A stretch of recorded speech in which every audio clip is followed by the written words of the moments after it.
Hello, my name is Joe Davis. I'm an artist, author, and activator of joy, and I'm excited to introduce Highrise Stories. The MHRC committee wanted to gather the stories of a diverse group of residents so that they could learn more about each other, feel more connected, and so simply to really center the power and transformation of storytelling. My hope is that when you hear these stories, that you get inspired and you learn something new. We really want to thank the residents for taking their time out of their day to sit with us and talk with us and share their personal stories. They're really vulnerable and honest, and I know that I was inspired and impacted by the stories as well, so I know you will also.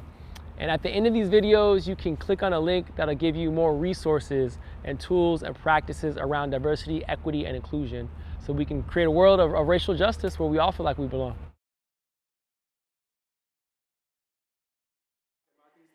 And that's what we think. I think sometimes, and I'm just loving to hear that, is that they are paying attention.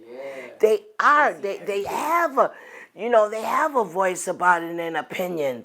Because sometimes you think they're like in those games and they're watching those videos and so and they just don't. But they do. They do. And the girls, it's like, what do you want? I don't know. And so what they do, and it's just so cool how the representatives like Dr. Verna and Jasmine will tell them. She says, well, what do you think? Like I said, well, what do you think? And then you go to him and say, well, what do you think? And then she said, well, tell them what you think. And so then they explain them, that's your power. You have an opinion, but you want to go and how they just shift it around and then they finally come back around and then they have something to say. But it's a powerful group and I'm just so happy to be a part of it. And I see things and I tell them, I see you. I see you doing things. There's this one girl and she comes in there and if she has issues, you never know it. She comes in there and she smiles and she participates and just her whole aura. She's like upright and I'm like, that girl there is going somewhere. My name is Belinda Marie Walker. I was born in San Antonio, Texas, Air Force child. My mother and her family were amongst the 5 black settlers that moved from Jackson and Braxton, Mississippi to Duluth, Minnesota. And so at 2 weeks old, we left San Antonio and moved to Duluth. So I was raised in Duluth. Most of the time I was raised during the time we weren't there. We were traveling with my father in the Air Force to different states. But that was, as we called, our home base.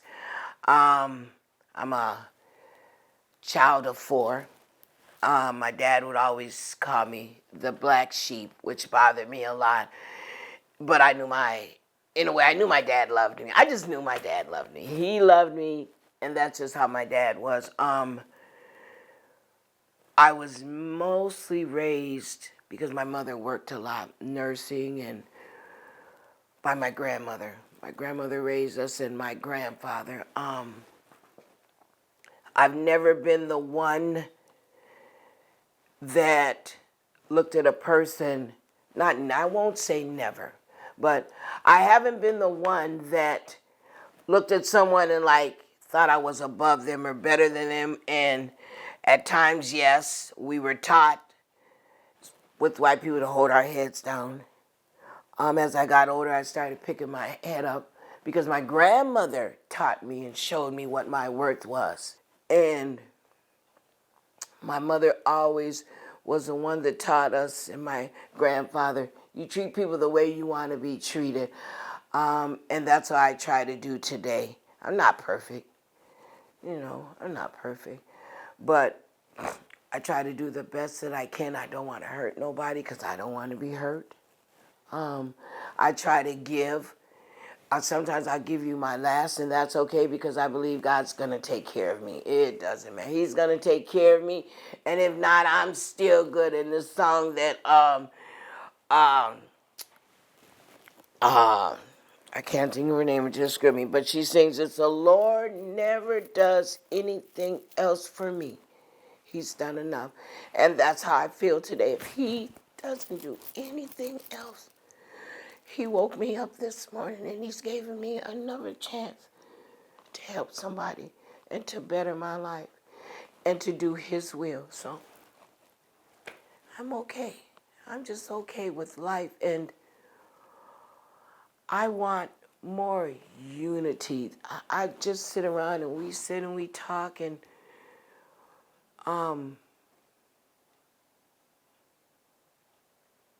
we got cooks. Well, there's entrepreneurs up in here. There are, I just can't, and I don't know why my mind is so shut off to that these people have had a life. We just lost one of the sisters and stuff. And to sit and talk about her history, it's like, wow. You know, we got teachers, Congress people, unbelievable. And I try to bring us together. You know, come on, let's do some things. I want to learn what I feel I was neglected as far as Black history. I didn't learn things, and I know more. I'm learning more today. I love the different ethnic groups that are here. I have problems with, if I see, for instance, I'm going to say this, like the Laotians. The Laotians, they have their group, and the Africans, they have their group, or what I can't think of what are they? Not Africans, but you'll fix it. Somalians. And then there's another group, and so this isn't just a Black community.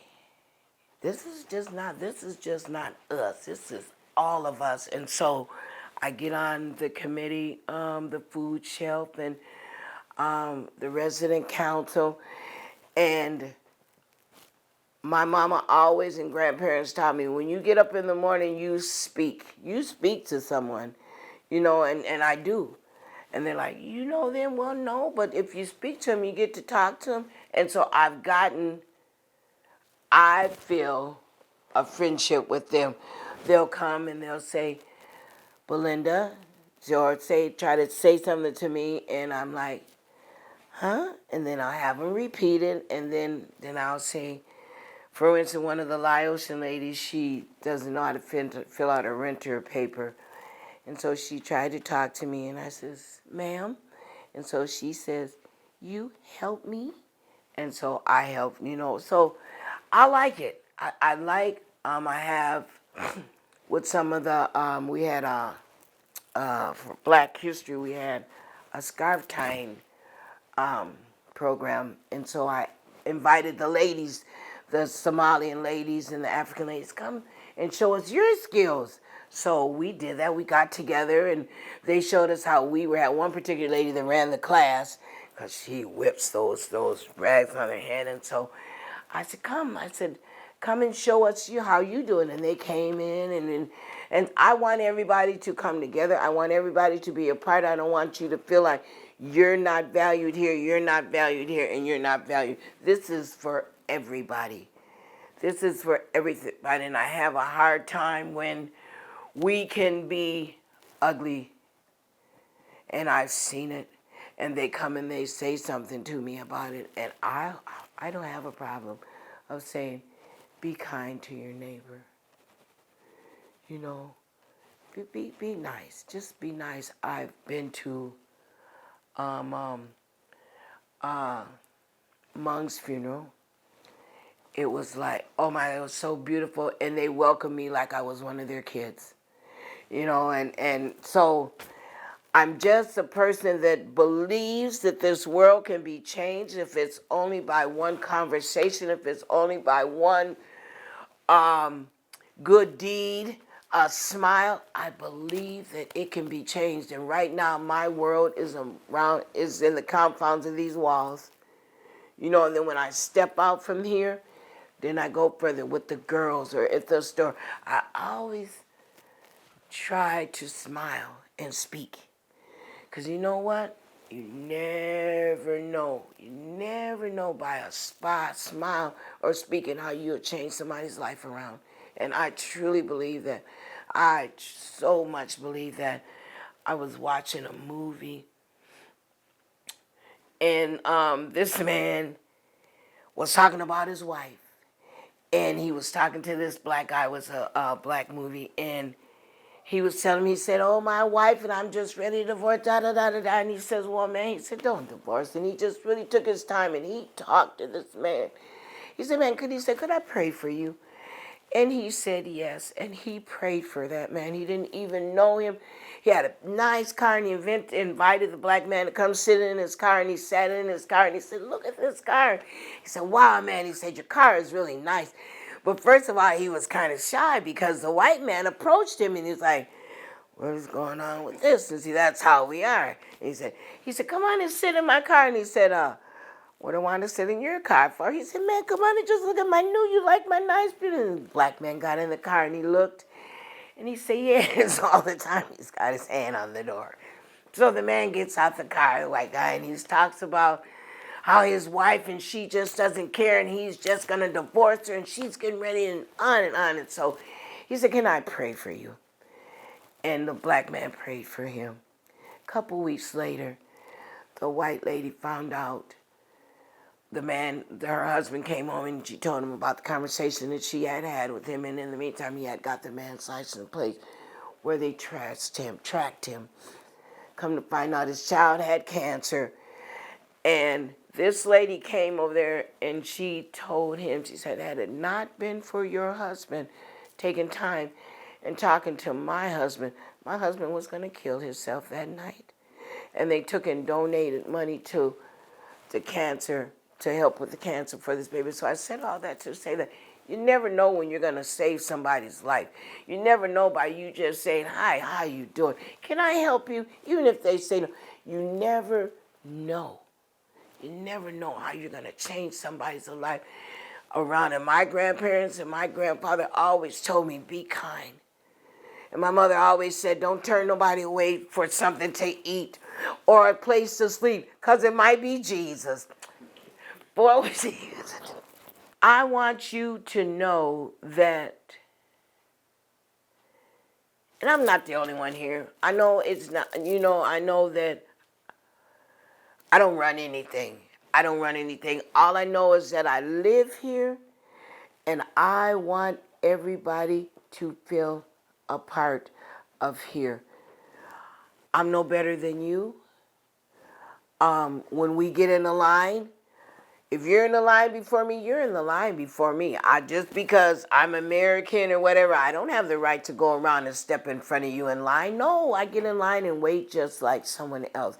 When I get up in that line, I want to be treated the way you would want to be treated. I don't care what your color is, what your nationality. All you have to do is just take time and listen. Just listen. A lot of them don't speak English.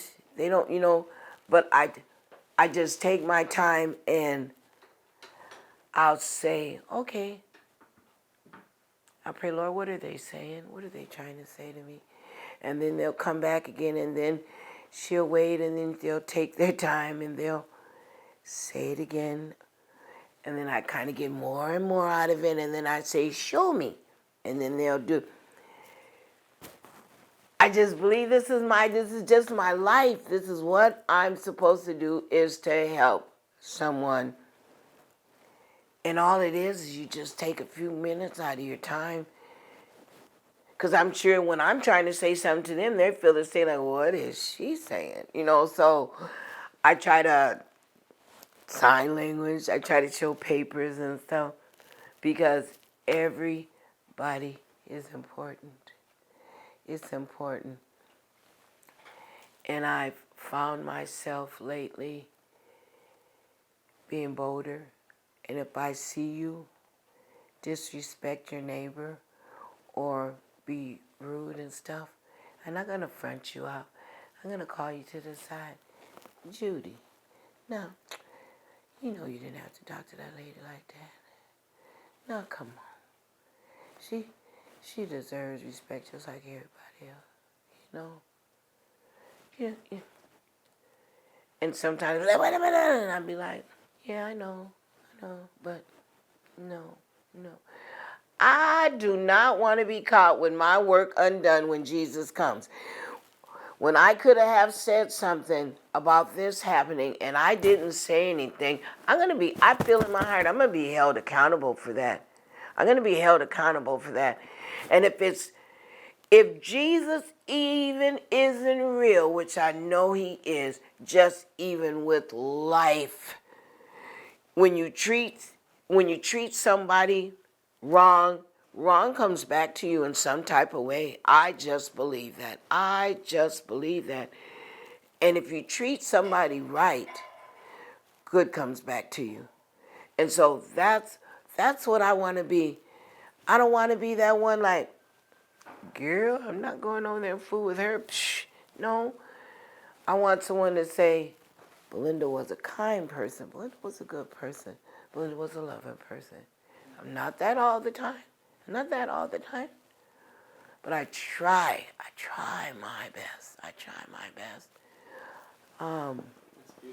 Yeah. Yeah, one of the questions, and Feel free to chime in too. Yeah, but as we talk about, it seems like you just do so much to create space for others and I try. invite them in. That's so beautiful. That's so powerful. What I'm wondering, are there things here in this housing that you see that you feel need to be changed or need to be different? Where, hey, I wish they would, because you seem like a person who's very attentive and looking out for people and creating those spaces for change.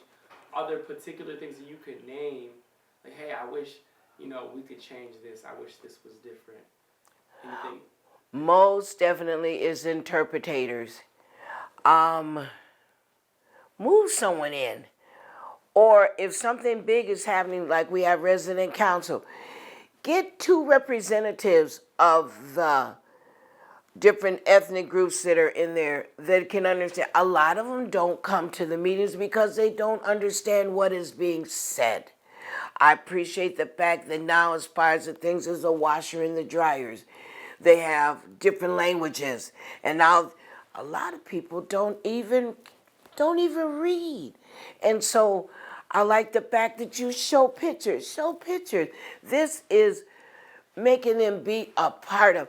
A lot of them are just like, they walk by and we're all in here and you don't understand what's going on. Resident council meeting, okay. You don't have in their language resident council meeting, in their language resident council meeting. And then when you get there, you're just sitting there and here is an English speaking person and you're like, and they're sitting there trying to grasp a hold of that English, trying to grasp a hold of that conversation, when if there's someone there, like we do on the meetings, Viacom, we go on there and then we pause, and then one of the Somalian guy, he talks. We go on, they talk, we pause, then he talks. He sends it back to his community, his family that are listening. And that's what we need. I feel that would be so good. In the VO, we have a VOA. They don't have multi-languages there.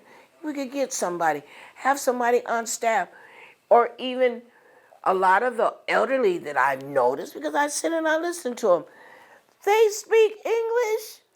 I'm like, girl, what you saying? And she was saying, and then she was like, I said, you speak? She said, I speak some.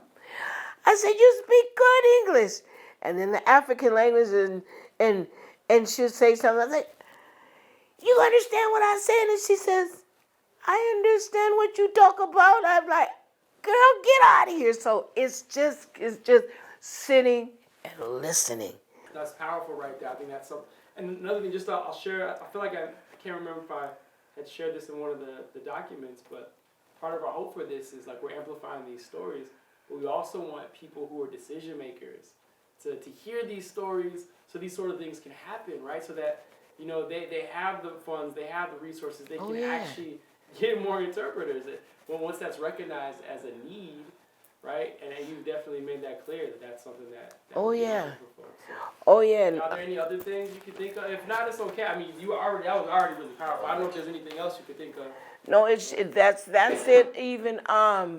Even with, like, we had a tablet distribution. Someone came in the building, and even with the Meals on Wheels, are they offered that opportunity? I just want everybody to be offered the opportunity, whether you accept it or not. That's on you. You're gonna put a Meals on Wheel. They went by and put a thing on the door. Is that in their language where they understand? You know, you're just looking like what is this? And unless you have a friend that knows or one of your grandchildren that comes up, they don't know anything. That's not, to me, that's not fair. Those tablets, I've seen them, and I go around and I just see us sitting there. I'll go around and I look for, come. You want tablet? You come get free. And they kind of understand what I'm saying. And I said, come. And so they'll come and they'll sit. And then so I make it so that they can get them too. You know, it's for all of us. And make it for all of us. That's a whole bar, right? I mean, so you have so many gems. I promise you have so many gems. Like, if it wasn't hard, if I just would tell myself I could learn the language, I would take it. Yeah. I really would, and just get the basics. Just, get a few basic lines of 2 different languages. Okay, this is it, and this is it. And I could go and say so and so, this is what's going on. So one thing I wanted to touch on too, I mean, the way that I frame a lot of these conversations is like, okay, what are some things that we want to see change, to see different, like naming that, but then also naming what's working really well, what can we have more of, like what's your favorite thing, or something that brings a lot of joy, or a lot of like hope and healing, where you see an abundance. You're like, this is where it's at, right? We need to keep doing this. Maybe they don't do it enough, or you want to see more of. Are there practices or things that are happening in the community? You're like, yes, I want to see more of this. And again, please, this is kind of twofold. I think about like what needs to change and what do we need more of, right? Those are the kind of the way I frame it. So you already kind of named, hey, we need more interpreters. That's something that we don't have. Definitely. We need more of. But maybe there's something that's working. You're like, hey, let's keep doing it. Like, I wish more people knew about this, because this is something that's been impactful for you or other residents that has been really helpful. I think for the most part, when things are going on as Minneapolis Public Housing Authority, we're very well advised. You know, we get flyers, and we have the council. So I would like for one of the other groups, I don't know how to put it, but for one of them to get on the council. You know, not just, there's not a white person. That's just in our building, because I've been to the big buildings, the big conferences, and they're all different ethnic groups. But for us, for me, I would like to see someone on the council. I would like to see one of them help with the food shield. I would like for them to come in and help. Maybe. But for the most part, we do pretty good. We do pretty good. I would like for more health issues to be addressed. You know, we skim over diabetes and prostate and things like that. Once a month, I think it would be nice. And with those interpreters come in there and explain, this is what's going on. Are you doing this? Dr. Verna and Power of People are great. You know, they're great. Anything that's going on and it's community-based, they come over and they share it with us, and so we're able to share it. We be a part of it. But for the most part, they're pretty up on things. But for me, it's just that interpretation is so important. You know, it's just so important. Oh, and the homes that are in, you know, when I walked up to that building and I looked, I was like, oh, Lord. And then my kids not my kids, but my family, some people that didn't know, and they would come by and say, girl, you live in a nursing home? I said, I don't live in no nursing home. I said, I live in public housing, independent living. I said, we had an area where, and there is people in here that need extra help. I said, but for the most part, we're independent living. I said, we take care of ourselves. If we need help with food, we got that. If we need, like I have a PCA in a home health care because I got knee replaced. I'll be back. I'll be done in about an hour. I got my knees replaced and I have my shoulders done. So there's times that I need help. There is good people. Wow, there are still good people in the world. You know, everybody ain't trying to kill you and take from you and hate you. There are good people in the world. You know, and Lord, let me be one of those. Let me be one of those.